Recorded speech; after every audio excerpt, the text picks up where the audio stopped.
Mga Lods, magandang araw sa inyo. So, mag-update tayo ng konti. So, kahapon pala is pumasok ako sa Korean class ko. So, ano nga ba ginawa namin doon? Siyempre, aral-aral ng mga Korean language.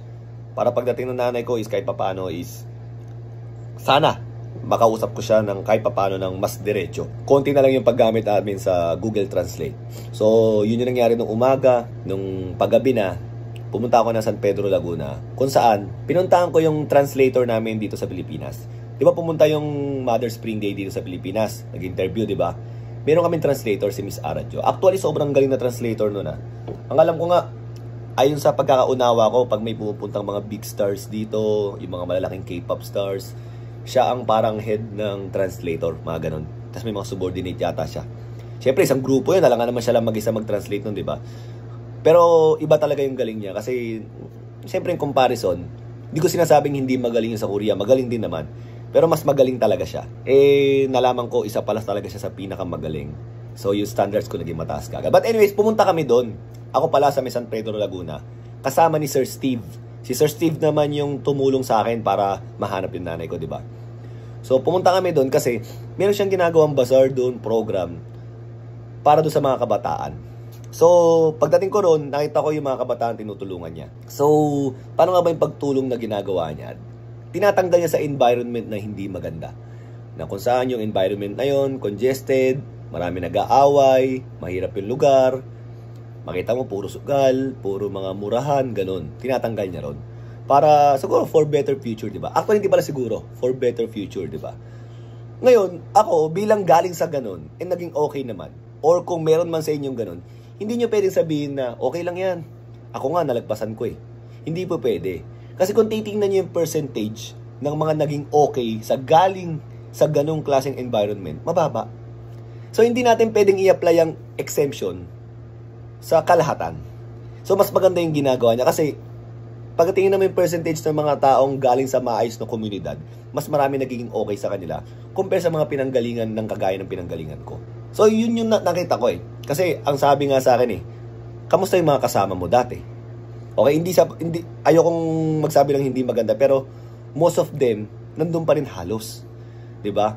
Iilan lang kami yung umangat, pero may mga role model din kasi sa buhay namin. Ganun yung nangyari. Kaya ang ginagawa niya, tinatanggal niya sa environment na yun, and she is inviting, siguro kagaya ako, para ma-inspire yung mga kabataan na yun na there's hope. Ang galing ng ginagawa niya. And then may bazaar doon. Although yung bazaar doon, hindi naman kikita ng malaki yun. Sakto lang. But they will build a learning center. Kasi gusto mag-aral ng mga kabataan eh. So, ibig sabihin, abonado pa siya. Actually, sinasabi naman niya yun eh, na talagang nag-aabono sila and they shell out money from themselves, di ba? Palabas, para makatulong. So, sobrang saya ko na na-invite ako doon kahit paano naging part ako ng maliit na part lang doon. Eh, sobrang honored na ako sa ginawa ni Miss Aradjo.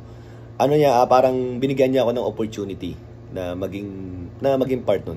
Actually, sabi niya nga sa akin, nasa office kami, labas ka doon, ganito, ganyan. Tinatanong ko, how? Anong gagawin ko, ganyan?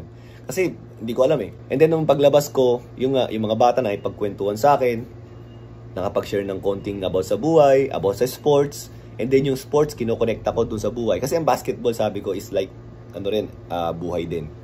Me as a defensive player, me as a defensive player, pag yung kakampi ko na iwanan ng binabantayan niya, kailangan ko siyang tulungan. Ngayon, ikaw na tinulungan, alam nga naman pabayaan mo na wala ka nang ginagawa. Dahil tinulungan ka at meron kang nakitang ibang pwedeng gawin mo. Kunwari, tinulungan kita, naiiwan ka. Yung bantay ko na naiwan, pwedeng may ibang tumulong nun. Yung ibang naiwan, pwedeng tulungan mo. Ganon din sa gawaing bahay, sabi ko. Kumbaga, nilalagay ko sa mga maliliit na bagay muna eh. Sa gawaing bahay, nakita mo nahirapan yung kapatid mo, tulungan mo. Ngayon, pag okay na, ikaw na isang walang ginagawa, gumawa ka ng ibang bagay. Mas madali nyo magagawa ang mga gawaing bahay, mas madaling matatapos. Hindi mas efficient, mas marami kayong magagawa sa buhay. Diba? E di pagkatapos naman, pwede na kayong mag-happy-happy, diba? And even sa buhay, ganoon din sabi ko. Wala rin, malalaki na kayo, nakita mo yung pamilya ng isang kapatid mo, mahirap na, nagkakaroon ng problema. Pwede mong tulungan. And then, pag dumating yung time na ikaw naman may opportunity, pwede mong gawin. Basketball, kinokonekta ko sa buhay. Hindi ko nga akalain na masasabi ko yun, pero I think, maganda yung nangyari na yun. Pagkatapos, nagkaroon kami ng konting jamming, music, di ba? Instead of doing some other things na hindi maganda, we are doing music. And Yun yung binibuild na community and environment ni Miss Ara Jo, pati ng asawa niya, na sobrang na-appreciate ko at bumilib ako. Ngayon, nakita nyo naman, di ba? Ayoko maging political Sinasabi ko lang, malapit na naman, next year. Di ba? Alam nyo na mangyayari, magkakaroon ng election. So, kanya-kanyang na naman, kanya-kanyang pakitang gilas na naman. Pero, di ba, ang gusto ko lang sabihin, hindi nga sila political Hindi nga nila gusto yung fame. Wala silang hinahabol. Nagsishell out pa sila ng sarili nilang pera. But they can help. Kung gusto mo talagang tumulong, kahit na wala ka dun sa may pwesto, pero meron kang kakayanan, pwede mong gawin yung ginagawa nila. Then after noon, kausap ko naman yung nanay ko. Sinabi ko sa kanya yung mga nangyayari, natutuwa ako. Tapos, binalita ng nanay ko na yung leader yata nila parang na-impeach na raw yata. Oy, at nating political again, kinukwento lang niya kasi alam niya nag-alala ako nung nagbaba ng batas militar sa kanila. Which is hindi ko naman naintindihan kung ano ba ang impact sa kanila nun. So pinaliwanag niya sa akin mabuti ang ginagawa niya. Nag-update na rin siya. And then sabi niya nga medyo pagod nga daw siya kasi nga December, ang dami raw tao lagi sa restaurants. So yun, pero medyo sumasama yung konti ng pakiramdam niya kaya nagpapahinga siya. Kagandahan lang, nagiging honest na siya sa akin kung ano yung nararamdaman niya. So bumababa yung pag-aalala ko. And natutuwa rin daw siya na meron na raw siya nasasabihan na ganun. Kasi dati sino sasabihan niya? Pamangkin niya, although concerned naman sa kanya yon si Ate Yongju. Pero iba pa rin pag yung anak kasi direkta yun Kumbaga direkta yung connection. Hindi ka ganang pamangkin, gaganon pa yun, di ba? Ganyan, di ba? Ito direkta talagang connecta na kami.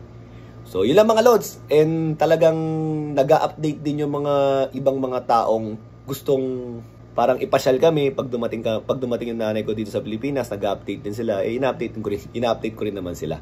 Kasi marami talaga nag-i-invite sa akin. Pag dumating nanay mo ilabas natin, pasyal natin. Hindi naman lahat mapapaunlakan ko, pero syempre mamimili lang ako ng iba na tingin ko mas magiging efficient yung pamamasyal namin. Kasi gusto ko talagang sulitin yung oras. So, ilang mga lods, sana nag-enjoy kayo sa simpleng update na to. And next time, mag-vlog naman tayo kung ano nangyayari sa buhay-buhay natin. Thank you!